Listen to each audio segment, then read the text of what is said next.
Have you ever noticed how quickly you step in? How naturally you take responsibility, even when no one explicitly asked you to? Like it's just assumed you'll handle it, that you'll figure it out, that you'll keep things steady? And maybe you've wondered why that feels so automatic. Today, I want to explore why you feel responsible for everything and where that pattern actually begins. For as far back as I can remember, I was the dependable one, the strong one, the one who held everything together. And from the outside, that looked admirable. But internally, it came with a cost. When my father died suddenly, much of my family turned to me to handle the practical side of things. The financial affairs, the decisions, the logistics. Not because I knew more than anyone else, but because I had learned to be the one who figures things out. So I did what I had always done. I showed up, I took action, I held everything together. I helped manage the finances and worked to stabilize things for my mother as she adjusted to life without my father. My family supported her in their own ways too, but I had stepped into the role I had always known. And while everything was happening, I kept what I was feeling pushed down. The fear, the uncertainty, the grief, until I was alone.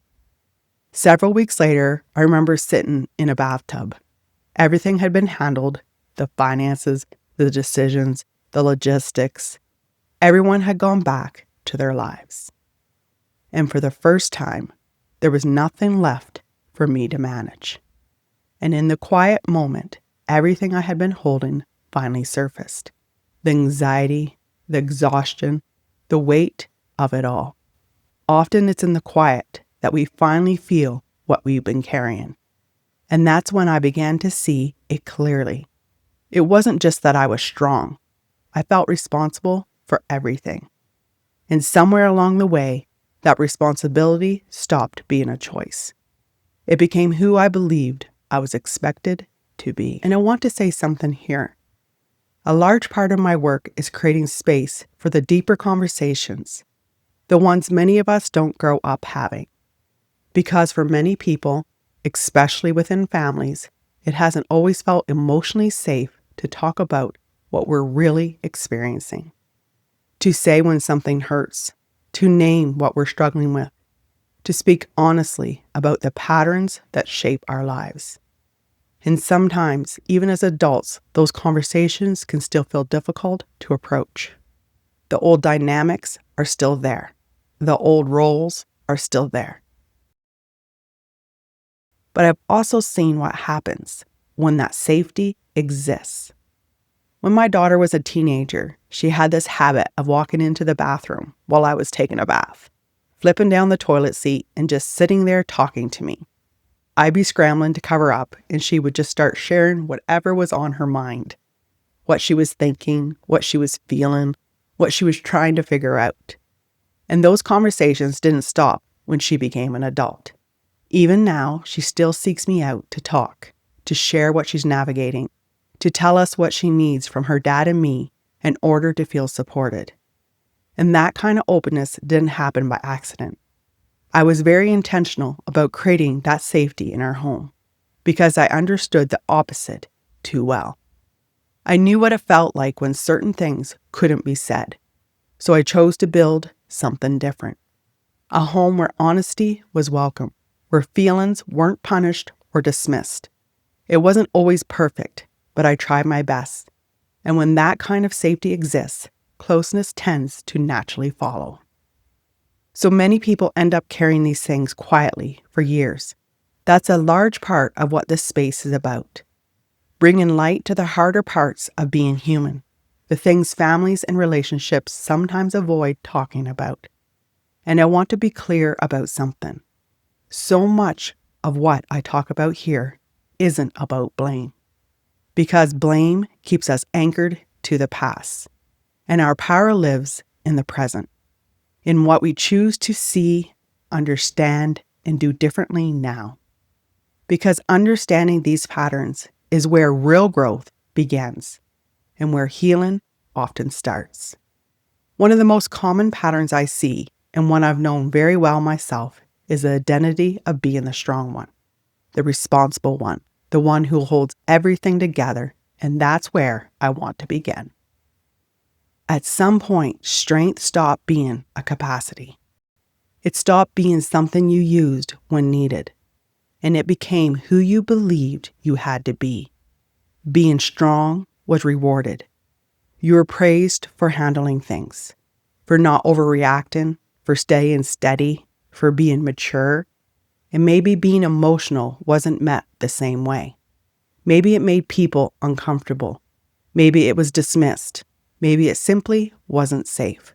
So you learned something quietly. Love feels more secure when I'm stable. Respect feels more certain when I'm capable. Belonging feels safer when I'm dependable. And without realizing it, responsibility fused with identity. It wasn't just that you could handle things. It became your role to handle them. You don't get to fall apart. You don't get to be unsure.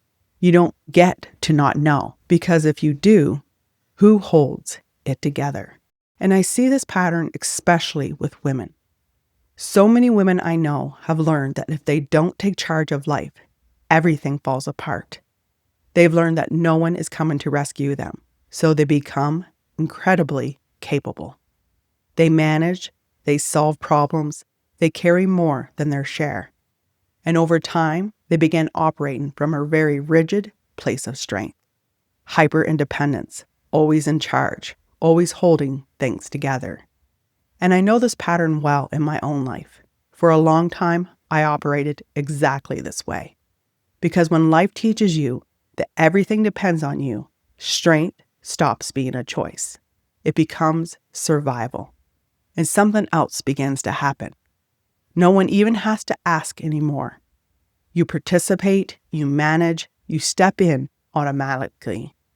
Not because someone demanded it, but because somewhere along the way, you began to believe that your value lives in how well you hold everything together.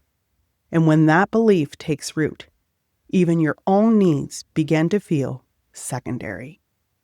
Your exhaustion feels less important. Your emotions feel less urgent. Your inner voice gets quieter because the role is louder. And sometimes it takes a long time to realize something important. Strength was never meant to replace your humanity. You were never meant to carry everything alone. And when we begin returning to ourselves, when we start listening to that quieter wisdom within us, we begin to see the role for what it is, a pattern, not our identity. Strength didn't appear out of nowhere. It formed in responsibility to something. If vulnerability wasn't safe, strength was. If chaos surrounded you, composure protected you. If others were overwhelmed, you became the steady one. If emotions felt like too much, yours or someone else's, you learned to contain them. Not because you were cold, not because you didn't feel deeply, but because steadiness created safety. Strength became protection. Protection for you, protection for others, protection for the environment you were navigating. And when something works, when it keeps things stable, your nervous system remembers. It says, this is how we survive. So you keep doing it. Not because you wanted to carry everything, but because carrying everything once made sense. But understanding where a pattern came from doesn't mean it disappears overnight. If what we're talking about here resonates with you, if you're beginning to recognize how these patterns formed in your own life, this is exactly the kind of work I explore more deeply inside the Self-Love Bootcamp Masterclass. Inside the Return to Self Academy, we look at how conditioning forms, how it shapes the roles we carry, and how to begin untangling yourself from patterns that no longer serve you. If you'd like to explore that work more intentionally, it's linked below. But for now, let's talk about the hidden costs of carrying this role for too long. Survival patterns don't just disappear, they become habits. Even now, I still catch myself feeling the urge. almost mechanical, to jump in when something arises. That reflex to fix, to step in, to handle it. But through deep inner work, I've learned to step back and observe the pattern as it arises instead of immediately acting on it. I pause, and I allow space for others to navigate their own process. Years ago, I heard something that really stayed with me. Someone said that when we rush in to fix or save people, we can unintentionally rob them of the chance to learn and grow through their own experience. And that realization shifted something for me, because it made me realize something. When strength becomes identity, it doesn't just shape how you show up. It shapes what you allow. You don't ask for help, not because you're incapable, but because it feels unnatural. You suppress your emotions, not because you don't feel deeply, but because feeling feels inefficient, unproductive, disruptive. You overfunction. You anticipate, you fix, you step in before anyone has to ask. And slowly, you disconnect from the soft parts of yourself, the uncertain parts, the overwhelmed parts, the parts that want to be held instead of holding everything. And here's the quiet cost. You can be surrounded by people and still feel alone, because no one sees the weight you carry. You don't feel safe to fall apart. You fear being seen as weak. You don't know how to receive support without feeling guilty or exposed. And over time, strength stops feeling empowering. It starts feeling isolating. You carry everything, you anticipate everything, you hold everything together. But you were never meant to be the one holding up the 4 pillars of the roof over your head. You don't have to brace for impact all the time. You don't have to hold all the answers. You don't have to save everyone. It is safe to lay down some swords. Not because you're weak, but because you're allowed to be soft, to relax, to thrive. Real strength doesn't require constant battle. So if you've been the strong one for a long time, you're allowed to soften. You're allowed to not hold everything together. You're allowed to be supported too. Today, I encourage you to notice where you step in automatically, where you take responsibility before anyone asks, and to pause. Not to stop being strong, but to remember that strength is a choice, not a requirement. And if this conversation helped you to see yourself more clearly, watch my previous video, You're Not Broken. Here's what's happening. It connects directly to what we've talked about today. If you prefer listening while driving or walking, this episode is also available on the Dear Rising Soul podcast. With much love, I'll leave you here.